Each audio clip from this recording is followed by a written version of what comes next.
Boa noite. Mais uma vez estamos aqui para a nossa conversa sobre um tema e gostaria de convidar vocês para aquele momento mais introspectivo que sempre fazemos, que é aquele momento onde a gente se recorda a necessidade de acalmar um pouco mais a mente e de acalmar um pouco mais o corpo. Antes da nossa conversa propriamente dita, vamos ter uma conversinha com o nosso silêncio, com a nossa pausa, preparando até mesmo a nossa mente para que ela tenha condições, de receber e de acolher a conversa de hoje. Então eu convido vocês a fecharem os olhos, convido vocês a sentirem a sua presença, aquietando um pouco mais o coração, aquietando um pouco mais a mente.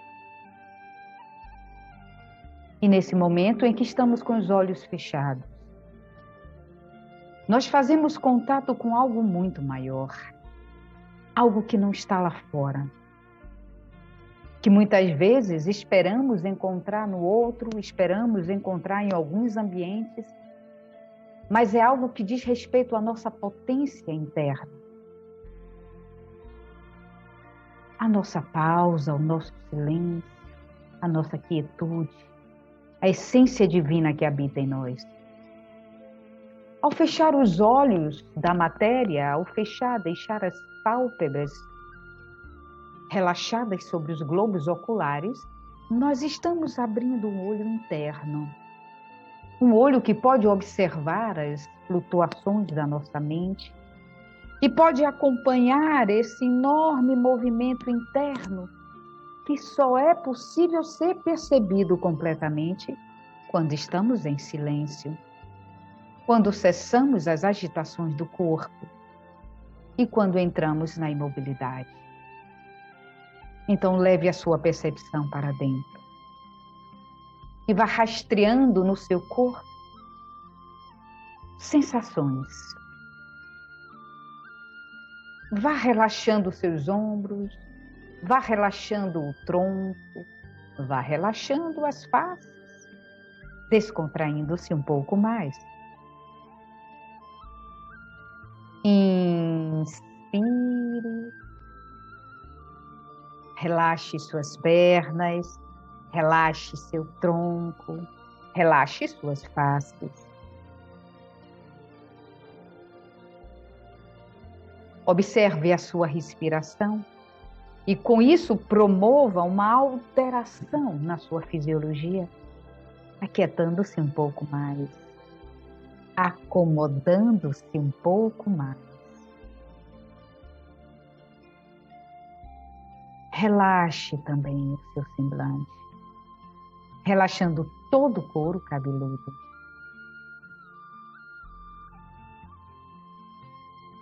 Inspire,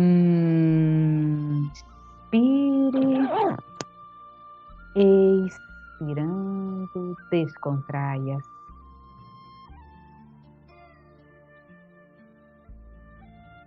Observe que é na pausa que a gente expande um pouco mais nossas capacidades de percepção, de audição, de compreensão, de acomodação. E vamos trazendo as nossas mãos unidas em Pranamudra. Vamos inspirar e vamos juntos vibrar o mantra Om 3 vezes.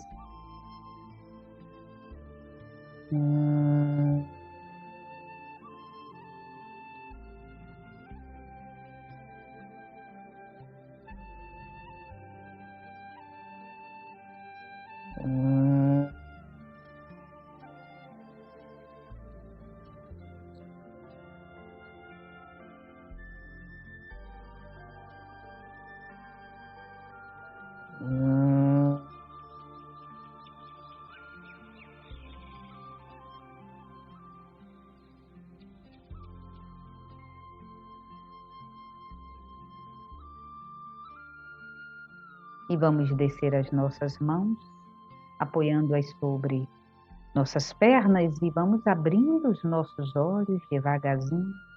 E agora sim, estamos muito mais conectados, muito mais assentados no que somos. O nosso tema de hoje é um tema que tem muito a ver com a ascensão espiritual, muito a ver com o nosso Dharma, com o nosso propósito, o significado da nossa vida, a nossa missão espiritual, que todos temos. O tema de hoje tem muito a ver com o yoga, mas não só com o yoga, com o propósito fundamental. O propósito que deve mobilizar a existência de todos nós. Então, o tema de hoje é disciplinai o espírito. Olha só, não tem como a gente adentrar num processo reencarnatório sem que a gente tenha como objetivo final o processo evolutivo. Quando a gente vem em todas essas vidas, porque nós estamos falando do samsara, do ciclo de renascimentos, a meta é sempre a mesma, evoluir. E como é que a gente vai evoluir? A gente vai evoluir sutilizando alguns aspectos inerentes à natureza do homem, transformando cada vez mais nossos instintos em sentimentos, colocando cada vez mais a relação com o impulso no lugar de disciplina. Porque todos nós somos movidos por impulso. E muitos desses impulsos estão ligados à necessidade de sobrevivência.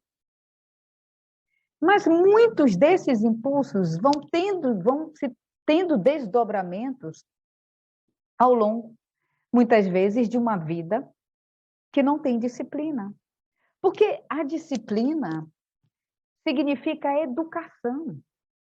A gente entender que uma vida educada, no sentido de uma vida disciplinada, é uma vida onde a gente passa a ter o direito à escolha. Quando a gente não treina a disciplina, nós estamos reféns dos nossos próprios impulsos desmedidos, da nossa própria incapacidade de ter discernimento, clareza mental. Quando não temos discernimento, não temos escolha. E muitas vezes costumamos dizer assim: oh, meu Deus, que karma é esse que eu carrego? Será possível que tudo que eu faço dá errado? Será possível que eu não consigo prosperar? Que nenhuma relação minha é harmoniosa? E a gente sempre, na maioria das vezes, ou quase sempre, atribui a culpa ao outro, às situações externas. Mas nós precisamos entender o sentido de disciplina, assim como os grandes mestres nos falaram. E assim como diz a música do nosso querido Renato Russo, que eu acho linda, trouxe até um pedaço. Meu amor, disciplina é liberdade, compaixão é fortaleza, ter bondade é ter coragem. Lá em casa tem um poço, mas a água é muito limpa. Renato Russo estava particularmente intuído nesse momento.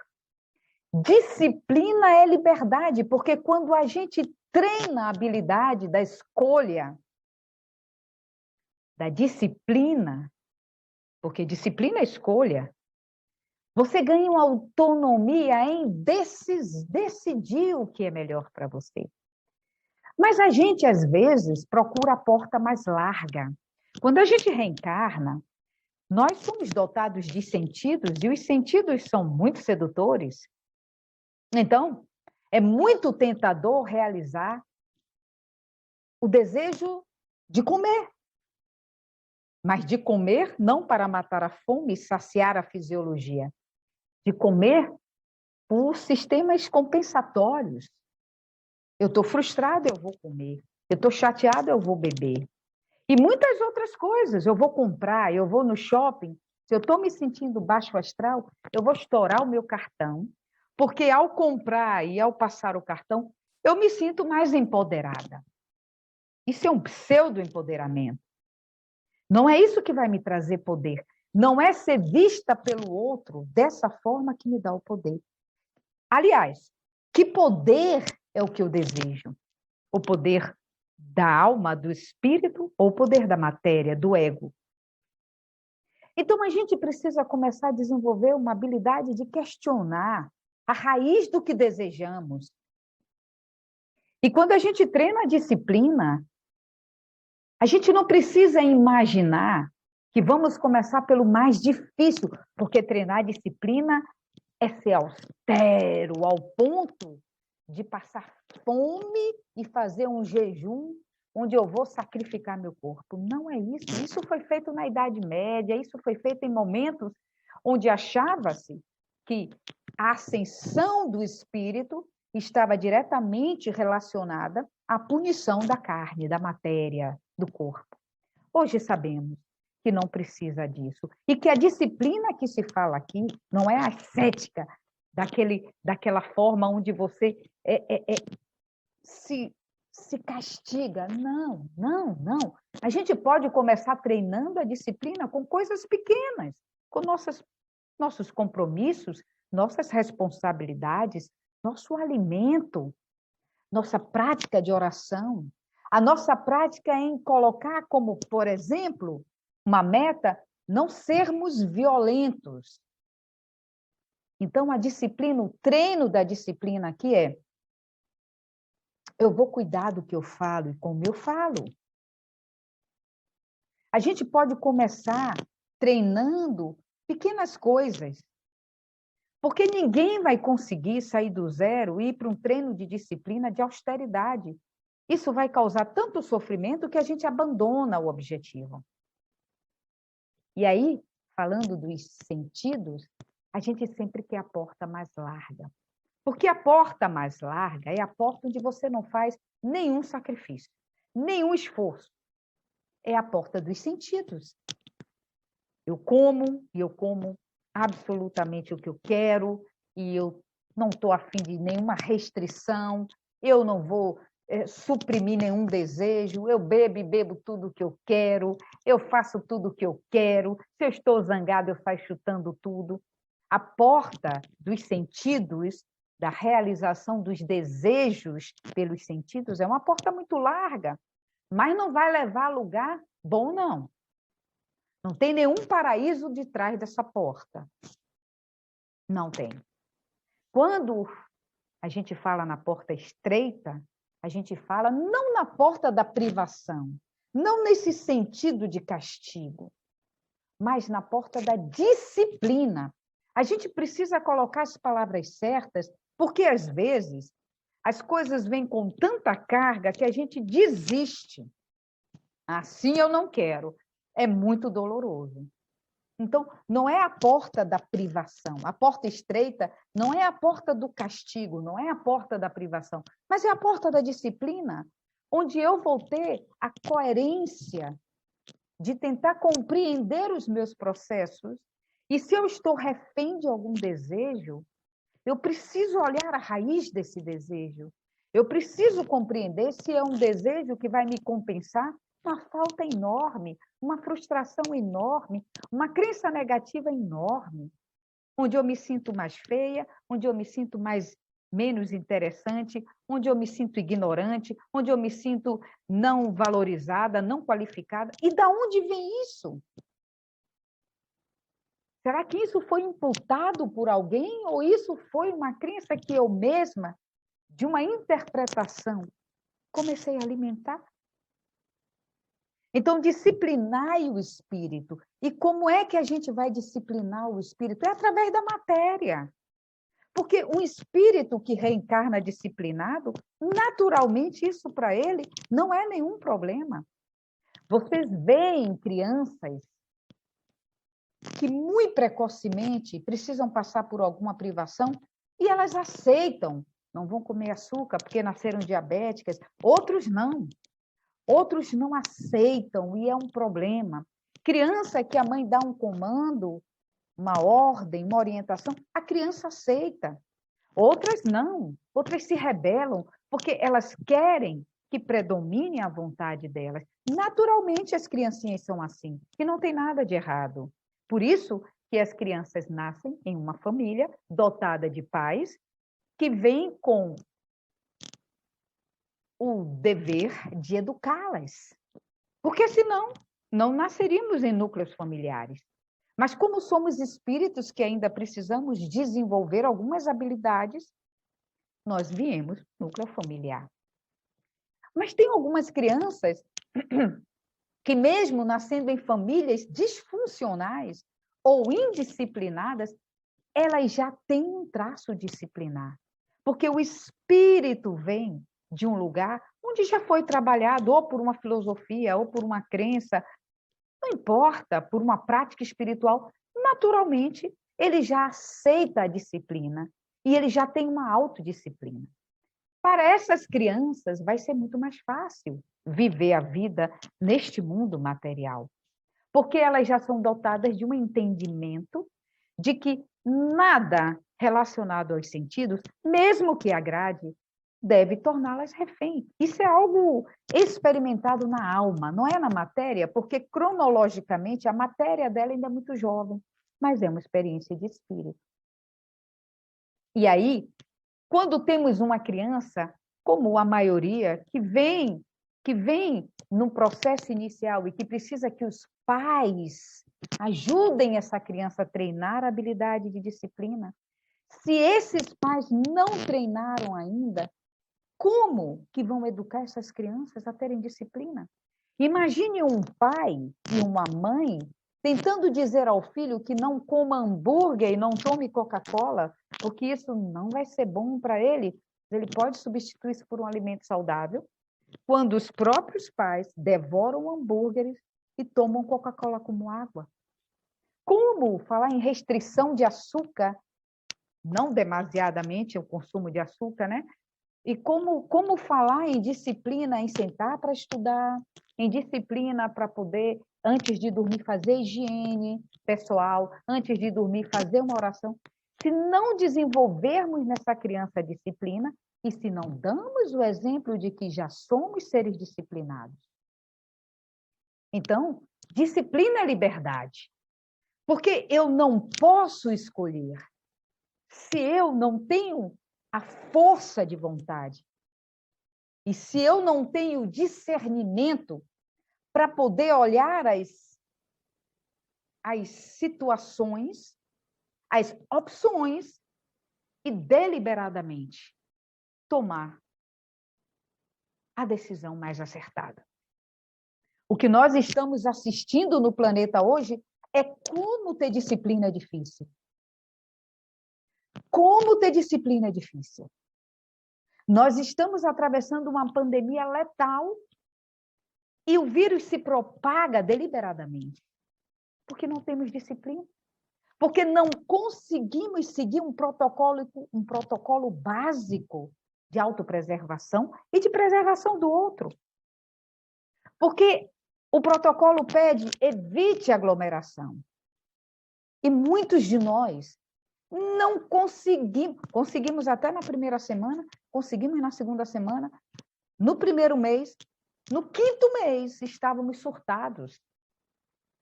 Porque não desenvolvemos recursos disciplinares para poder dizer, ok, eu posso desenvolver outras habilidades que se transformem opções de lazer. Um estudo, uma leitura, ouvir palestras, desenvolver um voluntariado, mesmo à distância, contadores de história, qualquer coisa que minimize, que possa minimizar a dor do outro e que possa trazer um significado para a nossa existência. Mas estamos tão focados nas nossas necessidades pessoais que trabalhar a disciplina até no sentido de autopreservação, eu não quero contrair esse vírus. Portanto, se esta é a orientação da Organização Mundial de Saúde, eu vou seguir minimamente e eu tenho que ter esse bom senso. E o que é que a gente está vendo? Espera-se aumento de número a cada período festivo, porque as pessoas não suportam não cumprir as coisas que estavam acostumadas. Fica muito difícil pensar num processo evolutivo quando o básico do básico do básico não consegue ser, ao menos, tentado ser praticado. Tentar praticar o básico do básico, que é a disciplina. Mas é muito desafiador para a gente, porque, naturalmente, nós queremos prazer, nós queremos alegria, nós queremos satisfazer nossas vontades, e isso está muito relacionado aos sentidos. A gente pode começar disciplinando por coisas pequenas, coisas que nós percebemos que não estão fazendo bem do jeito que nós estamos realizando, e nós podemos tentar rever. Disciplina é liberdade, porque uma vez que você se torna dono da sua própria vontade, uma vez que você já não é mais refém dos desejos desenfreados, daquele hábito que foi construído ao longo da vida enquanto estávamos dispersos no caminho. Quando a gente começa a assumir a responsabilidade de dizer, ok, a partir de agora eu escolho, nós damos uma direção mais acertada e assertiva nas nossas vidas. Então, pensar em disciplina é, sobretudo, pensar em eu escolho, eu decido, eu delibero na minha vida o que eu quero fazer. E isso eu não estou falando de nada rígido, não. Olha, não vou comer nunca mais um hambúrguer, nunca mais eu tomo uma Coca-Cola, Deus me livre. Não é isso. Não vamos levar as coisas de uma forma insuportavelmente dura, porque não precisamos disso mais. Eu posso escolher abrir exceções, mas eu não vou ser refém de um desejo que se repete diariamente, construindo hábitos que vão penalizar a minha saúde, tanto física quanto emocional, tanto física quanto energética. A disciplina começa com, muitas vezes, um trabalho, uma atividade que a gente julga pequena demais. Mas não é pequena demais. A construção de um comportamento disciplinado começa nas pequenas coisas. Começa, inclusive, disciplinando a qualidade dos nossos pensamentos. Ai, veio aquele pensamento maldoso. Não. De novo, não. Eu não vou dar asas a esse pensamento. Isso não é o que eu quero.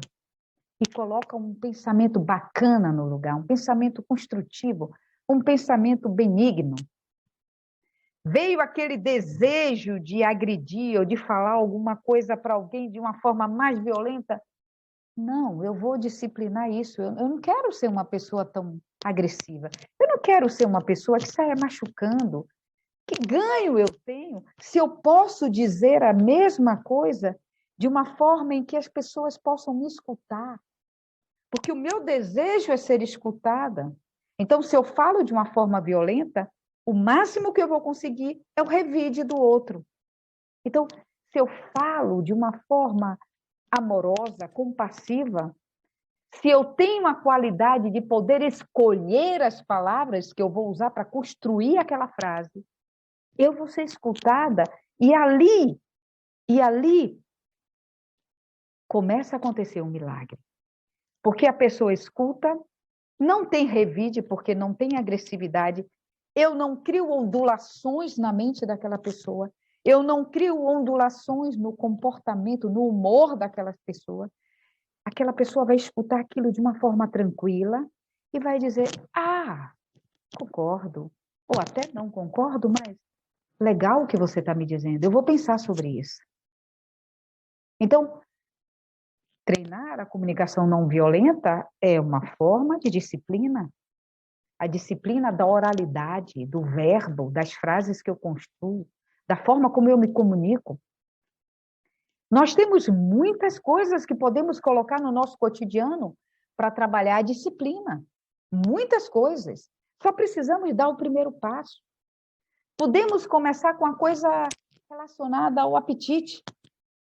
Só para treinar. O que vai acontecer é que quando você começa a dizer quem me governa sou eu e não meu desejo, você se empodera tanto.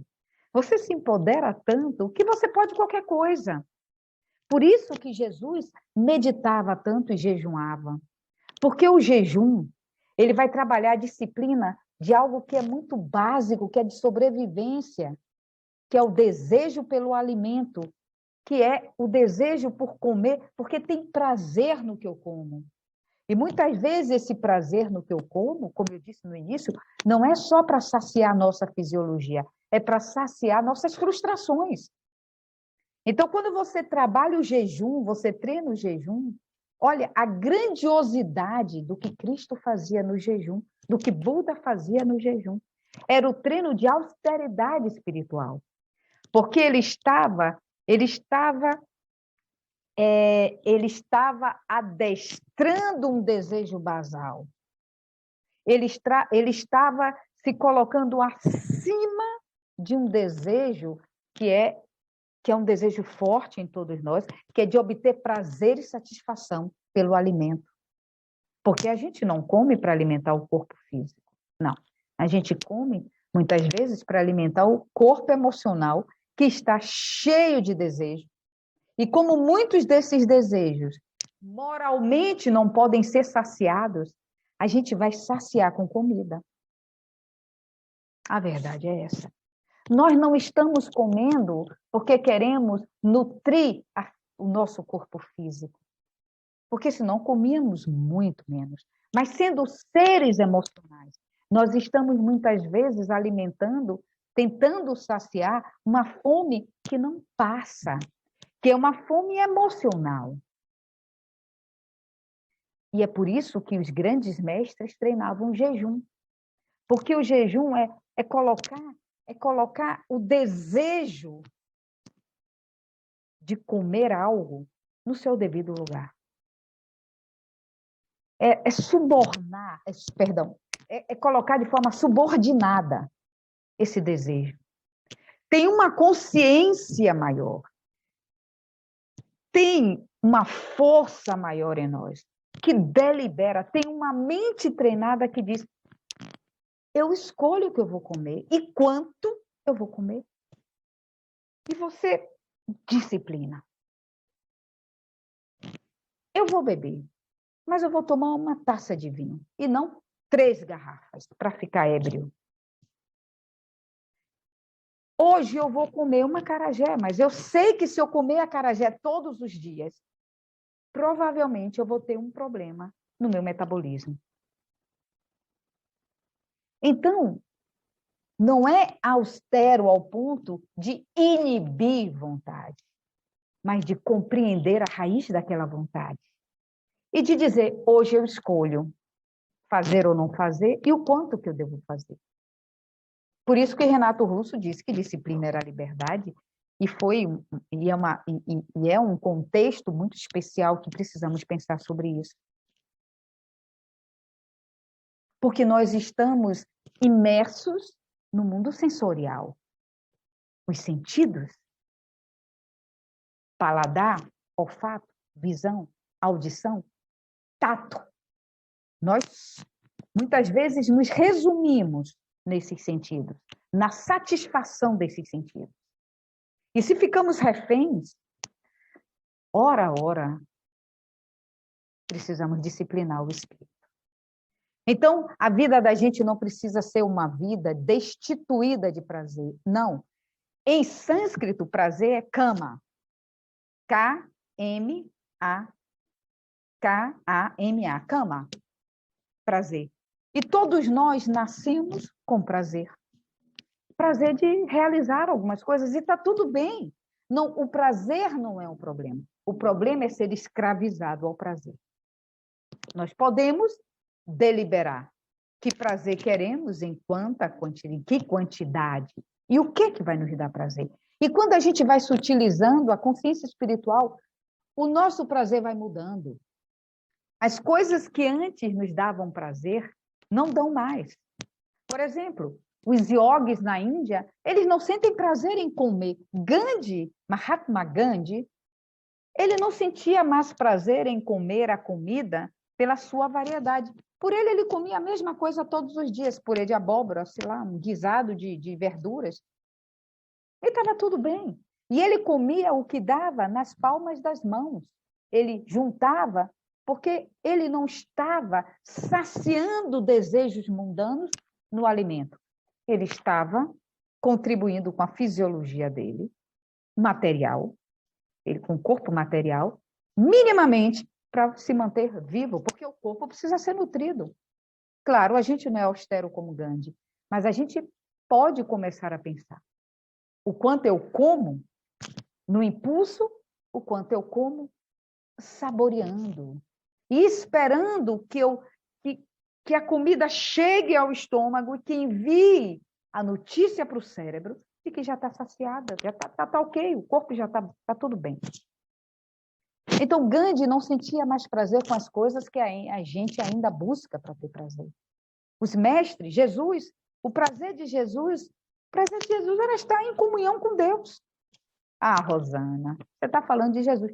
Ok, eu estou falando de uma meta, nós não somos ainda assim. Mas também não precisamos estar imersos no contrário. Se a gente tem que pensar em algum lugar para ir, que seja para um lugar perto desses mestres que nos ensinaram que, para além do corpo físico, nós temos coisas a realizar no espírito. Nós somos espírito. E é claro que não precisa ser tão ascético, não precisa ser tão disciplinado, mas pode ser consciente. Então, a proposta aqui é torne-se mais consciente. Vamos nos tornar mais conscientes. O que é que está acontecendo quando eu estou com muito desejo de muitas coisas ao mesmo tempo? Eu estou com alguma infelicidade, eu estou com uma coisa aqui que está me cutucando e que eu não quero olhar para isso e quero trazer compensações naquilo, porque é mais fácil. É mais fácil eu comprar algo que momentaneamente vai me dar prazer, uma peça que eu queria, uma roupa, e eu não olhar para um problema que eu preciso parar e dizer assim, ok, deixa eu ver o que eu preciso fazer. Então, fiquemos atentos aos sistemas de compensação. Em tudo. Em tudo. A gente faz isso. Nós fazemos isso. E está tudo bem, desde que eu desenvolva uma consciência para que eu comece a perceber o que é que eu estou fazendo e eu tenho consciência do que eu estou fazendo. E tendo consciência, eu escolho se quero continuar ou não. Disciplinai o espírito. Utilizemos o corpo físico, a nossa materialidade. Porque a matéria adora ter prazer. Tudo bem. Mas vamos observar que tipo de prazer estamos buscando. E vamos utilizar a nossa matéria como forma para disciplinar o nosso espírito. Eu espero que a nossa conversa, que esse tema de hoje, fique aí um pouquinho mais e que a gente não traga peso, mas traga alívio em imaginar, eu posso começar a me questionar. Quais são minhas vias de compensação? E posso escolher algo para começar a trabalhar a disciplina. E não precisam ser muitas coisas, escolha uma e foque. Não precisa ser a coisa mais difícil para você, não. E comece por algo possível. E comece a ganhar poder, percebendo que quem nos governa é a nossa consciência, é a nossa potência espiritual. É a semente de Deus que habita em nós. E que nós somos esse poder. E que nós podemos desenvolver muito mais esse poder. Convido vocês para a nossa prece de encerramento. Solicito que vocês, de novo, façam uma introspecção. Feche seus olhos, Sinta a sua respiração. Sinta a sua presença.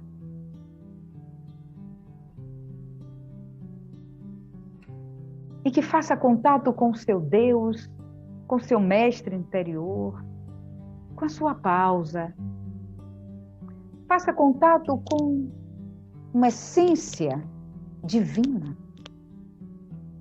a raiz, a nossa ancestralidade espiritual, que tem esse poder de nos ajudar na meta do treino da disciplina do nosso espírito, através da nossa matéria. Esse é o caminho dos mestres ascensionados. E esse é o caminho de todos os filhos de Deus, nós, devagarzinho, a cada reencarnação, descobrindo como é libertador colocar a matéria a serviço do espírito, sem precisar uma austeridade sacrificante, mas com consciência, deliberando gentilmente, com alegria, com determinação e com suavidade. E vamos trazer as nossas mãos unidas em pronam. Vamos inspirar. E vamos encerrar a nossa prática de hoje, dizendo um chante. Muita paz, muita paz, muita paz. Namastê. Até o nosso próximo encontro. Paz.